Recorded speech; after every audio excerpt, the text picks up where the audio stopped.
2026 T20 ವಿಶ್ವಕಪ್ ಭಾರತ ಮುಡಿಗೇರಿಸಿಕೊಂಡಿದೆ. ಅಹಮದಾಬಾದ್ನ ಮೋದಿ ಕ್ರೀಡಾಂಗಣದಲ್ಲಿ ನಡೆದ ನ್ಯೂಜಿಲೆಂಡ್ ವಿರುದ್ಧದ ಪಂದ್ಯದಲ್ಲಿ 96 ರನ್ಗಳ ಭರ್ಜರಿ ಗೆಲುವು ಸಾಧಿಸಿದೆ. ಟಾಸ್ ಸೋತು ಮೊದಲು ಬ್ಯಾಟ್ ಮಾಡಿದ ಟೀಂ ಇಂಡಿಯಾ ಪರ ಸಂಜು ಸ್ಯಾಮ್ಸನ್, ಇಶಾನ್ ಕಿಶನ್, ಅಭಿಷೇಕ್ ಶರ್ಮಾ ಸ್ಫೋಟಕ ಬ್ಯಾಟಿಂಗ್ ನೆರವಿನಿಂದ 5 ವಿಕೆಟ್ ನಷ್ಟಕ್ಕೆ 256 ರನ್ ಗಳಿಸಿತು. ಈ ಬೃಹತ್ ಮೊತ್ತದ ಗುರಿ ಬೆನ್ನತ್ತಿದ ಕಿವೀಸ್ ಪಡೆ ಆರಂಭಿಕ ಆಘಾತ ಅನುಭವಿಸಿತು. ಕೊನೆಯಲ್ಲಿ 159 ರನ್ಗೆ ಸರ್ವ ಪತನ ಕಂಡಿತು. ಈ ಮೂಲಕ ಭಾರತ 3ನೇ ಬಾರಿಗೆ ಟಿ20 ವಿಶ್ವ ಚಾಂಪಿಯನ್ ಪಟ್ಟ ಅಲಂಕರಿಸಿದೆ. ಪಂದ್ಯದಲ್ಲಿ ಅದ್ಭುತ ಪ್ರದರ್ಶನ ನೀಡಿದ ಬೂಮ್ರಾ ಪಂದ್ಯ ಶ್ರೇಷ್ಠ ಪ್ರಶಸ್ತಿ ಪಡ್ಕೊಂಡ್ರೆ, ಸರಣಿಯಲ್ಲಿ ಅದ್ಭುತ ಪ್ರದರ್ಶನ ನೀಡಿದ ಸ್ಯಾಮ್ಸನ್ ಸರಣಿ ಶ್ರೇಷ್ಠ ಪ್ರಶಸ್ತಿಗೆ ಭಾಜನರಾಗಿದ್ದಾರೆ. ಟಿ20 ವಿಶ್ವಕಪ್ ಅನ್ನು ಭಾರತ ತಂಡ ಸತತವಾಗಿ 2ನೇ ಬಾರಿಗೆ ಮುಡಿಗೇರಿಸಿಕೊಂಡಿದೆ.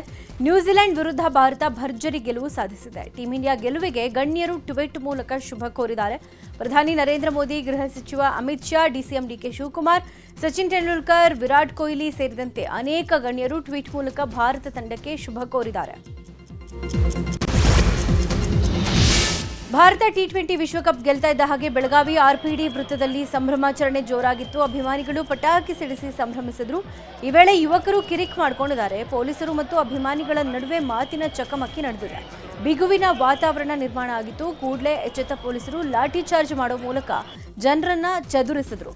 ಸ್ಥಳಕ್ಕೆ police commissioner Bhushan Borase, DCP Narayan Bharamani ಭೇಟಿಯನ್ನ ನೀಡಿ ಸ್ವತಃ ತಾವೇ ಜನರನ್ನ ಚದುರಿಸಿದ್ದಾರೆ. 254 ವರ್ಷಗಳ ಇತಿಹಾಸ ಹೊಂದಿರೋ ಕ್ರಿಕೆಟ್ನಲ್ಲಿ ನ್ಯೂಜಿಲೆಂಡ್ ವೇಗದ ಬೌಲರ್ ಓರ್ವ 5 ಎಸೆತಗಳಲ್ಲಿ 5 ವಿಕೆಟ್ ತೆಗೆಯುವ ಮೂಲಕ ಹೊಸ ದಾಖಲೆ ಬರೆದಿದ್ದಾರೆ. ನ್ಯೂಜಿಲೆಂಡ್ನ ನೇಪಿಯರ್ ಮೇಕ್ಲೀನ್ ಪಾರ್ಕ್ ಸ್ಟೇಡಿಯಂನಲ್ಲಿ ನಡೆದ ಪಂದ್ಯದಲ್ಲಿ ಸೆಂಟ್ರಲ್ ಡಿಸ್ಟ್ರಿಕ್ಟ್ ಹಾಗೂ ನಾರ್ದರ್ನ್ ಡಿಸ್ಟ್ರಿಕ್ಟ್ ಮುಖಾಮುಖಿಯಾಗಿದ್ವು. 4 ದಿನಗಳ ಕ್ರಿಕೆಟ್ ಪಂದ್ಯಾವಳಿಯ 2ನೇ ದಿನದಾಟದಲ್ಲಿ ಸೆಂಟ್ರಲ್ ಡಿಸ್ಟ್ರಿಕ್ಟ್ ತಂಡದ ಬ್ರೆಟ್ ರಾಂಡೆಲ್ 5 ಎಸೆತಗಳಲ್ಲಿ 5 ವಿಕೆಟ್ ಕಬಳಿಸುವ ಮೂಲಕ ದಾಖಲೆ ಬರೆದಿದ್ದಾರೆ. ಮಧ್ಯಪ್ರಾಚ್ಯದಲ್ಲಿ ನಡೀತಾ ಇರುವಂತಹ ಯುದ್ಧ 10ನೇ ದಿನಕ್ಕೆ ಕಾಲಿಟ್ಟಿದೆ. ಇಸ್ರೇಲ್ ಹಾಗೂ ಅಮೆರಿಕ ಸೇನೆ ಇರಾನ್ನ ತೈಲ ಘಟಕಗಳನ್ನು ಟಾರ್ಗೆಟ್ ಮಾಡಿ ಬ್ಲಾಸ್ಟ್ ಮಾಡ್ತಾ ಇದೆ. ಟೆಹರಾನ್ ಹಾಗೂ ಲೆಬನಾನ್ ಮೇಲೆ ದಾಳಿ ಮಾಡಿ ತೈಲ ಸಂಸ್ಕರಣಾ ಘಟಕಗಳನ್ನು ಉಡೀಸ್ ಮಾಡಲಾಗಿದೆ. ಮಾರ್ಚ್ 10ರಿಂದ 18ನೇ ತಾರೀಕಿನವರೆಗೆ ಅಂತಾರಾಷ್ಟ್ರೀಯ ಮಾರ್ಗಗಳಲ್ಲಿ 78 ಹೆಚ್ಚುವರಿ ವಿಮಾನಗಳ ಹಾರಾಟ ನಡೆಸುವುದಾಗಿ ಏರ್ ಇಂಡಿಯಾ ಘೋಷಿಸಿದೆ. ಯುದ್ಧದ ಅಡೆತಡೆಗಳ ನಡುವೆ ಹೆಚ್ಚಿನ ಪ್ರಮಾಣದ ಪ್ರಯಾಣ ಆಯ್ಕೆಗಳನ್ನು ಒದಗಿಸಲು ಏರ್ ಇಂಡಿಯಾ ಪ್ರಯತ್ನ ಪಟ್ಟಿದೆ.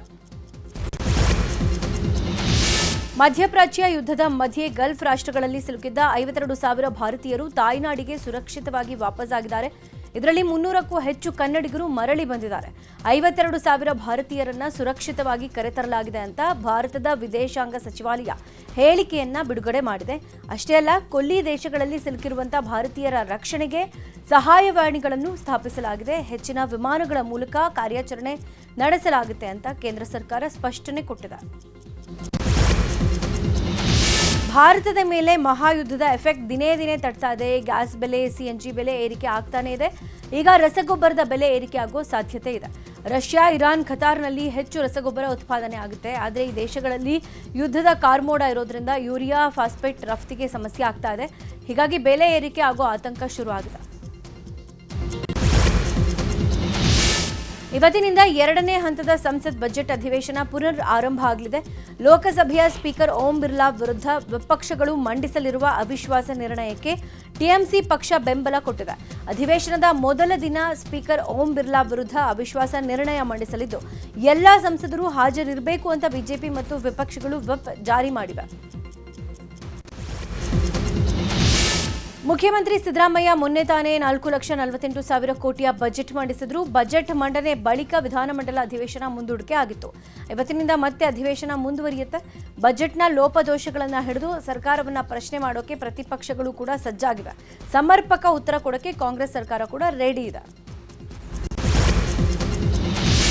ಚಿತ್ರದುರ್ಗದಲ್ಲಿ ನಡೆದ ಎಸ್ಸಿ ಎಸ್ಟಿ ಜನಾಂದೋಲನ ಸಭೆಯಲ್ಲಿ ಮಾಜಿ ಸಚಿವ ಶ್ರೀರಾಮುಲು ಕಾಂಗ್ರೆಸ್ ವಿರುದ್ಧ ವಾಗ್ದಾಳಿ ನಡೆಸಿದ್ದಾರೆ.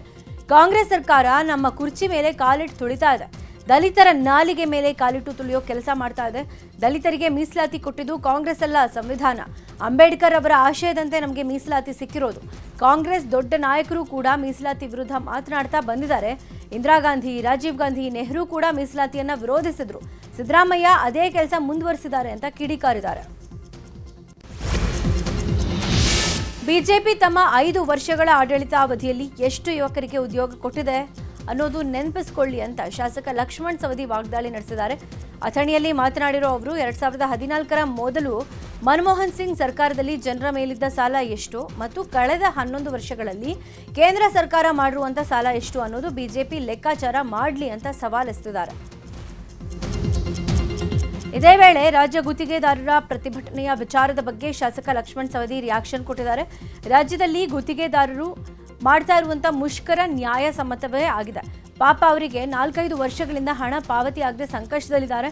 ಬಿಜೆಪಿ ಸರ್ಕಾರ 32,000 ಕೋಟಿ ರೂಪಾಯಿಗಳ ಬಾಕಿಯನ್ನು ಉಳಿಸಿಕೊಂಡಿದೆ.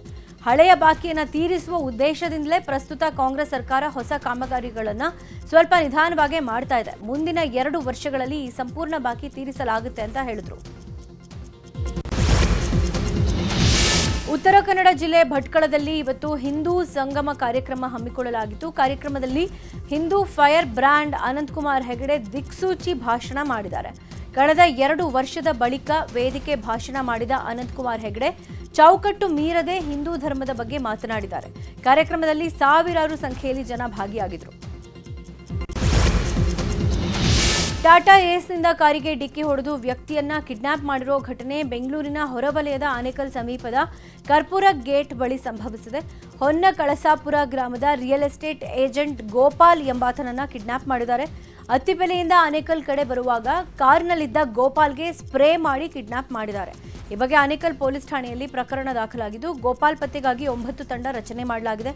ಆನೇಕಲ್ ಉಪ ವಿಭಾಗದ ಡಿವೈಎಸ್ಪಿ ಮೋಹನ್ ಕುಮಾರ್ ನೇತೃತ್ವದಲ್ಲಿ ಶೋಧ ಕಾರ್ಯಾಚರಣೆ ನಡೆಸಲಾಗ್ತಾ ಇದೆ. ಘಟನೆಯ ಸಂಬಂಧ 3 ಜಿಗಣಿ ಪೊಲೀಸರು ವಶಕ್ಕೆ ಪಡೆದು ವಿಚಾರಣೆಯನ್ನು ಮುಂದುವರೆಸಿದ್ದಾರೆ. ಕೆಪಿಎಸ್ಸಿಯಲ್ಲಿ ನಡೀತಾ ಇರುವಂತಹ ಭ್ರಷ್ಟಾಚಾರದ ಬಗ್ಗೆ ರಾಜ್ಯಪಾಲರಿಗೆ ಕರ್ನಾಟಕ ವಿದ್ಯಾರ್ಥಿ ಸಂಘಟನೆ ಅಧ್ಯಕ್ಷ ಕಾಂತಕುಮಾರ್ ದೂರು ಕೊಟ್ಟಿದ್ದಾರೆ. ಬಳಿಕ ಮಾತನಾಡಿದ ಅವರು ಕೆಪಿಎಸ್ಸಿಯಲ್ಲಿ ಸಾಕಷ್ಟು ಭ್ರಷ್ಟಾಚಾರ ಆಗಿದೆ. 384 ಸೀಟುಗಳು ಕೂಡ ಕೋಟಿಗೆ ಸೇಲ್ ಮಾಡಿರೋ ಆರೋಪ ಇದೆ.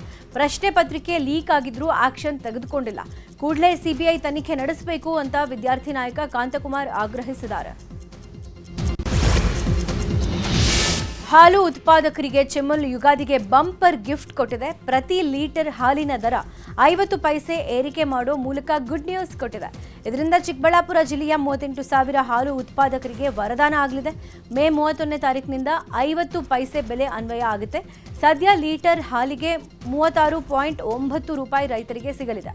ಆರ್ಥಿಕವಾಗಿ ಲಾಭ ಬಂದ ಹಿನ್ನೆಲೆ ಹಾಲಿನ ಲಾಭವನ್ನು ಹಂಚೋಕೆ ನಿರ್ಧಾರ ಮಾಡಲಾಗಿದೆ. ಚಿಮುಲ್ ಅಧ್ಯಕ್ಷ ಮಂಜುನಾಥ್ ರೆಡ್ಡಿ ಈ ಬಗ್ಗೆ ಮಾಹಿತಿ ಕೊಟ್ಟಿದ್ದಾರೆ. ಚಿತ್ರದುರ್ಗದ ರೇಣುಕಾಸ್ವಾಮಿ ಕೊಲೆ ಪ್ರಕರಣದ ಆರೋಪಿ ದರ್ಶನ್ ಸಲ್ಲಿಸಿರುವಂತಹ ಟ್ರಯಲ್ ಟೈಮ್ನಲ್ಲಿ ನಮ್ಮನ್ನ ಕೋರ್ಟ್ಗೆ ಕರೆಸಿ ಹಾಗೂ ಕುಟುಂಬಸ್ಥರ ಒಳ ಸಂದರ್ಶನದ ಅರ್ಜಿ ವಿಚಾರಣೆಯ ಆದೇಶ ಇವತ್ತು ಪ್ರಕಟ ಆಗಲಿದೆ. 2 ಅರ್ಜಿಗಳು ಸೇರಿ ಉಳಿದ ಆರೋಪಿಗಳ ಪರ ಸಲ್ಲಿಕೆಯಾಗಿರುವ ಅರ್ಜಿಗಳ ಆದೇಶ ಪ್ರಕಟ ಆಗಲಿದೆ. ಈ ನಡುವೆ ದರ್ಶನ್ ಪ್ರತಿ ಅರ್ಜಿಗೂ ಪ್ರಾಸಿಕ್ಯೂಷನ್ ಆಕ್ಷೇಪಣೆ ಸಲ್ಲಿಕೆ ಮಾಡಿದೆ. ಆರೋಪಿಗಳನ್ನ ಕೋರ್ಟ್ಗೆ ಹಾಜರುಪಡಿಸಿದಾಗ ಲಾ ಅಂಡ್ ಪ್ರಾಬ್ಲಮ್ ಆಗಲಿದೆ. ಹೀಗಾಗಿ ವಿಡಿಯೋ ಕಾನ್ಫರೆನ್ಸ್ನಲ್ಲೇ ವಿಚಾರಣೆ ನಡೆಯಬೇಕು ಅಂತ ಎಸ್ಪಿಪಿ ಆಕ್ಷೇಪಣೆ ಸಲ್ಲಿಸಿದ್ದಾರೆ. ಮಲ್ಲಿಕಾರ್ಜುನ್ ಮುತ್ಯಾ ಮೇಲೆ ಪೋಕ್ಸೋ ಕೇಸ್ ಸಂಬಂಧ ಇವತ್ತು ಮುತ್ಯಾ ಭವಿಷ್ಯ ನಿರ್ಧಾರ ಆಗುತ್ತೆ. ಯಾದಗಿರಿ ಜಿಲ್ಲಾ ನ್ಯಾಯಾಲಯದಲ್ಲಿ ಜಾಮೀನು ಅರ್ಜಿ ವಿಚಾರಣೆ ನಡೆಯಲಿದೆ. ಪೊಲೀಸ್ ವಿಚಾರಣೆಯಿಂದ ಪಾರಾದ ಮುತ್ಯಾಗೆ ಜಾಮೀನು ಟೆನ್ಷನ್ ಉಂಟಾಗಿದೆ. ಜಾತ್ರೆ ಸಮೀಪಿಸ್ತಾ ಇದ್ದ ಹಿನ್ನೆಲೆ ಜಾಮೀನಿಗಾಗಿ ಹಾತೊರಿತಿದ್ದಾರೆ. ಮಾರ್ಚ್ 13ನೇ ತಾರೀಕಿಂದ 3 ದಿನಗಳ ಕಾಲ ಜಾತ್ರೆ ನಡೆಯಲಿದ್ದು ಮುತ್ಯಾ ಜಾಮೀನಿನ ಚಿಂತೆಯಲ್ಲಿದ್ದಾರೆ. ಅಂತರ್ಜಾತಿ ವಿವಾಹ ಹಿನ್ನೆಲೆ ಗಲಾಟೆ ಮಾಡಿ ಓರ್ವ ವ್ಯಕ್ತಿಗೆ ಗಾಯವಾಗಿರುವ ಘಟನೆ ಕೊಪ್ಪಳದ ಕುಕನೂರು ತಾಲೂಕಿನ ಬಳಗೇರಿಯಲ್ಲಿ ನಡೆದಿದೆ. ಪರಸ್ಪರ ಪ್ರೀತಿಸಿ 3-4 ದಿನಗಳ ಹಿಂದೆ ಯುವಕ-ಯುವತಿ ಮದುವೆ ಆಗಿದ್ರು. ಆದರೆ ವಿಷಯ ಯುವತಿಯ ಮನೆಯವರಿಗೆ ಗೊತ್ತಾಗಿ ಬಳಗೇರಿ ಗ್ರಾಮಕ್ಕೆ ಬಂದು ಗಲಾಟೆ ಮಾಡಿದ್ದಾರೆ. ಈ ವೇಳೆ ಬಸಪ್ಪ ತಳವಾರ್ ಅನ್ನೋರಿಗೆ ಗಂಭೀರ ಗಾಯಗಳಾಗಿದ್ದು ಆಸ್ಪತ್ರೆಗೆ ದಾಖಲಿಸಲಾಗಿದೆ. ಘಟನೆಯ ನಂತರ ಗ್ರಾಮದಲ್ಲಿ ಬಿಗುವಿನ ವಾತಾವರಣ ನಿರ್ಮಾಣಗೊಂಡಿದ್ದು ಯಾವುದೇ ಅಹಿತಕರ ಘಟನೆ ನಡೆಯದಂತೆ ಪೊಲೀಸರು ಬಿಗಿ ಬಂದೋಬಸ್ತ್ ಕೈಗೊಂಡಿದ್ದಾರೆ. ರೂಮಿನ ಬಾಗಿಲು ಲಾಕ್ ಮಾಡಿಕೊಂಡು ತೆರೆಯಲಾಗಿದೆ. ಬಾಲಕಿಯರು ಒದ್ದಾಡಿರೋ ಘಟನೆ ಬೆಂಗಳೂರಿನ ಕನಕನಗರದ ಎನ್ಆರ್ಐ ಲೇಔಟ್ನಲ್ಲಿ ನಡೆದಿದೆ. ಎಷ್ಟೇ ಪ್ರಯತ್ನ ಪಟ್ಟರೂ ಕೋಣೆಯ ಬಾಗಿಲು ತೆರೆಯಲಾಗಿದೆ. ಪೋಷಕರು ಗಾಬರಿಗೊಂಡಿದ್ದಾರೆ. ಕೂಡಲೇ 112ಗೆ ಕರೆ ಮಾಡಿದ್ದು ಸ್ಥಳಕ್ಕೆ ಆಗಮಿಸಿದ ಹೊಯ್ಸಳ ಸಿಬ್ಬಂದಿ ಮಕ್ಕಳನ್ನು ಸುರಕ್ಷಿತವಾಗಿ ಹೊರಗೆ ತೆಗೆದಿದ್ದಾರೆ. ರಾಮಮೂರ್ತಿ ನಗರ ಪೊಲೀಸರ ಕಾರ್ಯಕ್ಕೆ ಮೆಚ್ಚುಗೆ ವ್ಯಕ್ತವಾಗಿದೆ. ಹೋಲಿ ಹಬ್ಬ ಮುಗಿದ ಬಳಿಕ ಪ್ರಯಾಣಿಕ ದಟ್ಟಣೆ ನಿಭಾಯಿಸೋಕೆ ನೈಋತ್ಯ ರೈಲ್ವೆ ಹುಬ್ಬಳ್ಳಿ, ಘಾಜಿಪುರ, ನಡುವೆ ವಿಶೇಷ ರೈಲು ಬಿಡೋಕೆ ತೀರ್ಮಾನ ಮಾಡಲಾಗಿದೆ. ಮಾರ್ಚ್ 16, 23 ಹಾಗೂ 30ರಂದು ವಿಶೇಷ ರೈಲು ಸಂಚರಿಸಲಿದೆ. ಪ್ರತಿ ಸೋಮವಾರ ಸಂಜೆ ಹುಬ್ಬಳ್ಳಿಯಿಂದ ಹೊರಡಲಿರುವ ರೈಲು ಬುಧವಾರ ಮಧ್ಯಾಹ್ನ ಘಾಜಿಪುರ ತಲುಪಲಿದೆ. ಘಾಜಿಪುರದಿಂದ ಪ್ರತಿ ಗುರುವಾರ ಬೆಳಗ್ಗೆ ಹೊರಡಲಿರುವ ರೈಲು ಶುಕ್ರವಾರ ಮಧ್ಯರಾತ್ರಿ ಹುಬ್ಬಳ್ಳಿಗೆ ತಲುಪಲಿದೆ ಅಂತ ನೈಋತ್ಯ ರೈಲ್ವೆ ಪ್ರಕಟಣೆ ಹೊರಡಿಸಿದೆ.